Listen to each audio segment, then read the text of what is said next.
c'est pas que le strass et les paillettes du mode partie royale. Salut tout le monde, c'est Xavier, bienvenue sur Watch Mojo français. Aujourd'hui on se retrouve pour le top 10 des pires choses faites par Fortnite. Pour cette liste, on va s'intéresser à certains des moves les plus épouvantables, méprisants et honteux de Fortnite depuis son lancement en 2017.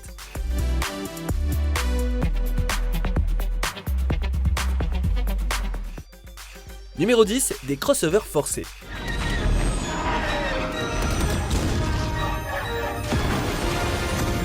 À chaque fois que Fortnite a lancé un nouvel événement de crossover avec des gros noms, comme les Avengers ou Borderlands, bien sûr que ça allait faire les gros titres, en plus de créer une hype immense. Cela dit, avec le temps, certains de ces crossovers ont plus l'air forcés que créatifs.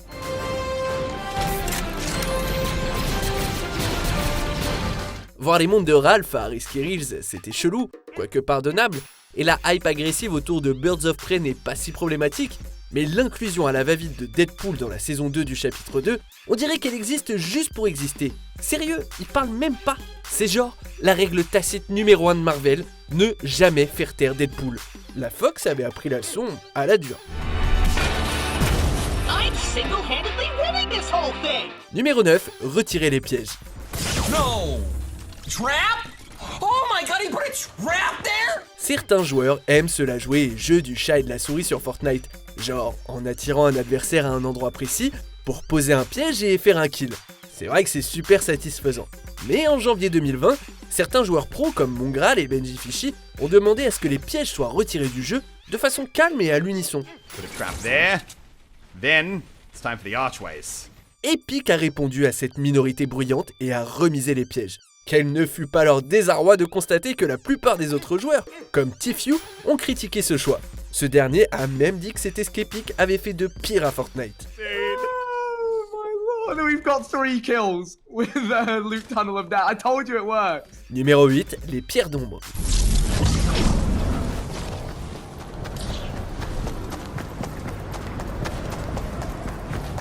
Sur le papier, les pierres d'ombre sont une idée hors du commun. En ramassant une, on peut devenir invisible, ou quasiment, et se déplacer plus vite sur une petite portion de la map. Donc on peut s'en servir pour contourner nos adversaires par exemple. Il y avait un tout petit problème, les joueurs ont trouvé une faille à exploiter pour rester invisibles au-delà des 45 secondes prévues. Du coup, Epic n'a pas trop tardé à retirer les pierres d'ombre de la saison 6 pour les peaufiner. Évidemment, peu de temps après être revenues, elles ont été de nouveau retirées.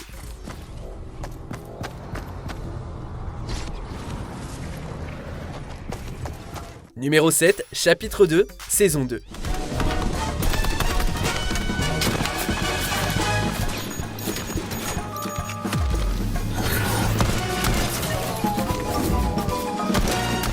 Même sans l'ajout forcé de Deadpool, la saison 2 du chapitre 2 est incroyablement décevante, et dans l'équipe de Watch Mojo, il y en a qui jouent au jeu depuis son lancement. Dans la saison 1 du chapitre 2, les joueurs avaient de nombreuses occasions de monter en niveau leur Battle Pass, un sens de la progression exacerbé qui donnait comme un sentiment de satisfaction à jouer à Fortnite.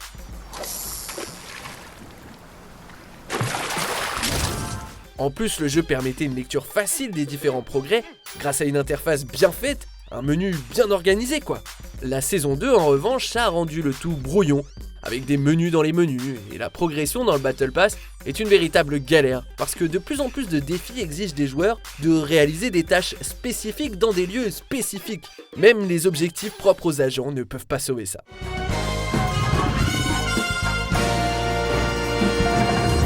Numéro 6, populariser le système de passe de combat. This is your hideout. Buy the battle pass to recruit this team of agents. Meowscles, a feline enforcer that can take some serious licks. À son apparition, le pass de combat de Fortnite était l'une des formes les plus singulières d'achat de contenu qu'on n'avait jamais vu dans les jeux. Depuis, d'autres compagnies de l'industrie ont décidé de copier le système et on l'a vu s'implémenter dans des jeux comme Apex Legends, Rocket League et, à la surprise d'absolument personne, Call of Duty. As you rise up the ranks, you'll unlock the Round 7 Assault Rifle and Holger 26 LMG, plus COD points and a ton of gear for you to personalize your operator with. All for just playing the game. Je comprends pourquoi certains joueurs aiment ce format, surtout si on joue à ce genre de jeu tous les jours, mais quand autant de jeux se mettent à copier la même idée sans vergogne, ils commencent vachement à se ressembler et sont moins gratifiants. Il y a trop de jeux qui demandent trop de notre temps et ça prendra pas long avant qu'un joueur insatisfait change de navire. We know you'll make the right decisions. Good luck. Numéro 5, la lame de l'infini.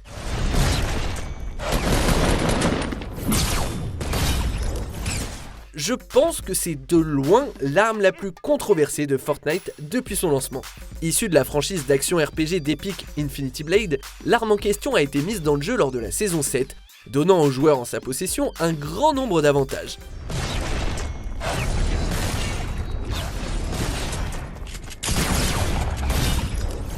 En plus de donner plus de vie et de bouclier à celui qui la manie, la lame de l'infini est capable de détruire les constructions d'un seul coup, et elle est pourvue d'une grosse hitbox qui la rend compliquée à éviter. En plus de tout ça, elle permet à son détenteur de faire de grands bonds puissants. L'arme a été tellement détestée par tout le monde qu'Epic n'a pas eu le choix que de la retirer. Mais si jamais ça vous tente, vous pouvez toujours faire mumuse avec en mode créatif.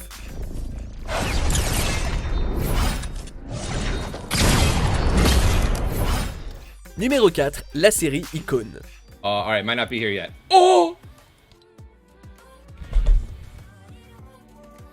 On a déjà vu des entreprises rendre l'appareil à leur communauté, mais là c'est allé trop loin. En janvier 2020, Epic a commencé à dévoiler une nouvelle ligne de cosmétiques appelée la série Icon, qui consiste en des skins et des emotes basés sur des streamers populaires dans l'univers de Fortnite, ou alors sur des stars fans du jeu.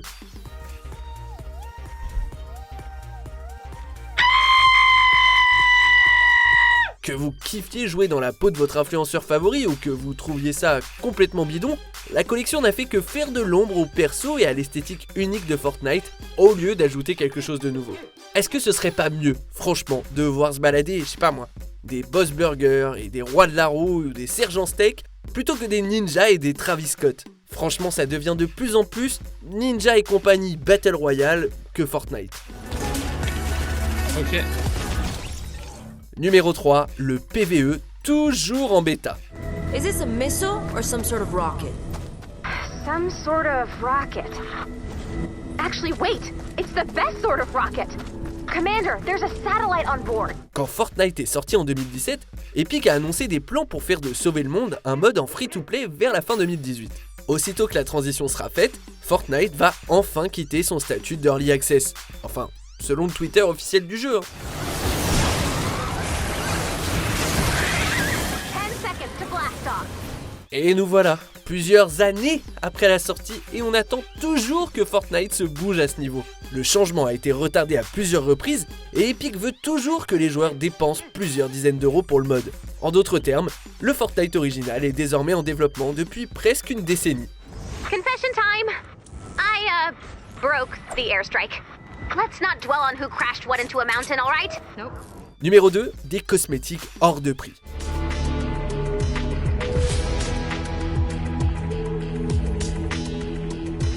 Je suis pas du tout contre acheter du super contenu additionnel et des cosmétiques en jeu, mais Fortnite fait payer beaucoup trop cher pour ça. Ils attendent vraiment qu'on paye 10 €, voire plus pour un skin. Ouais, super, il y en a qui ont une pioche et un emote avec, mais quand on pense à ce qu'on pourrait faire de cet argent, bah ça fait tout drôle quoi.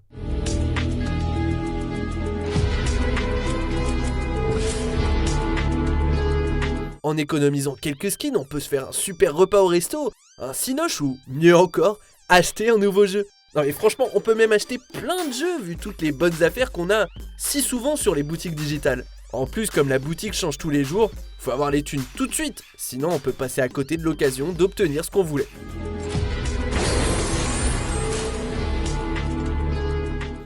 On arrive presque à la fin. Nous publions de nouvelles vidéos chaque jour, alors abonnez-vous et activez la petite cloche et les notifications sur téléphone pour ne rien rater.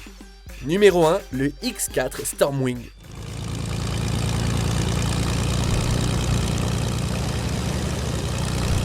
Quand même le plus gros influenceur du jeu menace de quitter le jeu, c'est que là, ils en fait nimp.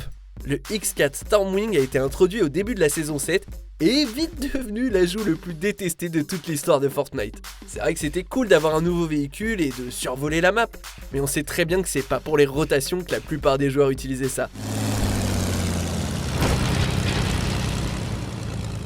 à tout moment pouvait se faire déglinguer par une attaque en piqué, et à chaque game, alors que les construits n'offraient aucune défense puisque l'avion pouvait voler à travers et les détruire instantanément.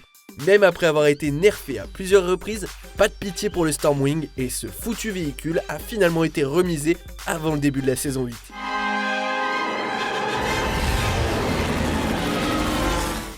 Vous êtes d'accord avec notre sélection? Dites-le moi en commentaire et checkez cette autre super vidéo de WatchMojo français.